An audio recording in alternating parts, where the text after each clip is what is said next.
Digital arrest തട്ടിപ്പുമായി ബന്ധപ്പെട്ട് ഉപഭോക്താക്കൾക്ക് ബാങ്കുകൾ മുന്നറിയിപ്പ് നൽകണമെന്ന് സുപ്രീംകോടതി. ഇത്തരം കേസുകൾ കൈകാര്യം ചെയ്യാൻ RBI മാർഗരേഖ തയ്യാറാക്കിയിട്ടുണ്ടെന്ന് കേന്ദ്ര സർക്കാർ സുപ്രീംകോടതിയെ അറിയിച്ചു.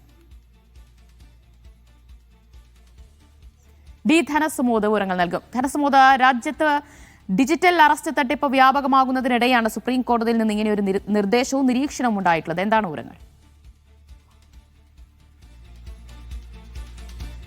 ദിവ്യ, ഏറെ ക്ഷുഭിതനായിട്ടാണ് ചീഫ് ജസ്റ്റിസ് സൂര്യകാന്ത് ഈ കേസ് പരിഗണിച്ചപ്പോൾ ചില നിരീക്ഷണങ്ങൾ നടത്തിയത്.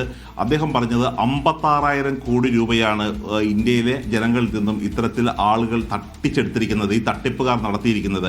ഇത് ഈ 56,000 കോടി രൂപ എന്ന് പറയുമ്പോൾ ചില ചെറിയ സംസ്ഥാനങ്ങളുടെ മൊത്തം ബജറ്റിനേക്കാൾ വലിയ തുകയാണ് കവർന്നെടുത്തിരിക്കുന്നത്. ഇതിന് പകൽക്കൊള്ള എന്ന് തന്നെയാണ് വിളിക്കേണ്ടത്. ഈ തരത്തിലുള്ള ഒരു കൊള്ള നടത്താൻ ഇനി ബാങ്ക് അധികൃതരും കൂടി കൂട്ടുനിന്നോ എന്നുള്ള ഒരു സംശയം കൂടിയാണ് ഇന്ന് ചീഫ് ജസ്റ്റിസ് മുന്നോട്ട് വെച്ചത്. അതുകൊണ്ട് ബാങ്കുകൾ വളരെ കൃത്യമായിട്ട് തന്നെ ഇക്കാര്യത്തിൽ ശ്രദ്ധ പുലർത്തണം. ആളുകളുടെ, നിക്ഷേപകരുടെ പണം മറ്റുള്ളവർ കവർന്നു കൊണ്ടുപോകാതിരിക്കാൻ വേണ്ടിയുള്ള ഒരു ജാഗ്രത ബാങ്കുകളുടെ ഭാഗത്തു നിന്നുണ്ടാകണം എന്ന് ചൂണ്ടിക്കാട്ടി തന്നെയാണ് അദ്ദേഹം മറ്റൊരു നിർദ്ദേശം കൂടി RBIയോട് പറഞ്ഞിരിക്കുകയാണ്. ഇതെല്ലാം കൈകാര്യം ചെയ്യുമ്പോൾ എങ്ങനെയാണ് ഈ തട്ടിപ്പിൽ നിന്നും രക്ഷപ്പെടുത്തേണ്ടത്, തട്ടിപ്പ് ഒഴിവാക്കാൻ ഏതൊക്കെ തരത്തിലുള്ള കാര്യങ്ങൾ ചെയ്യണമെന്നുള്ള ഒരു മാർഗരേഖ തയ്യാറാക്കണം എന്നുള്ളൊരു കാര്യം പറഞ്ഞു. ഇതുകൂടാതെ കേന്ദ്രത്തോട് മറ്റൊരു നിർദ്ദേശം കൂടി വെച്ചിട്ടുണ്ട്.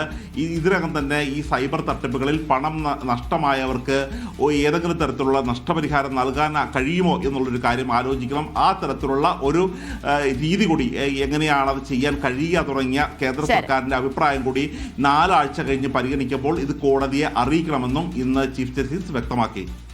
ഡിജിറ്റൽ അറസ്റ്റ് തട്ടിപ്പിൽ ബാങ്കുകൾ ഉപഭോക്താക്കൾക്ക് മുന്നറിയിപ്പ് നൽകണമെന്നാണ് സുപ്രീം കോടതിയുടെ നിർദ്ദേശം. ധനസുമോദാണ് വിവരങ്ങൾ നൽകിയത്.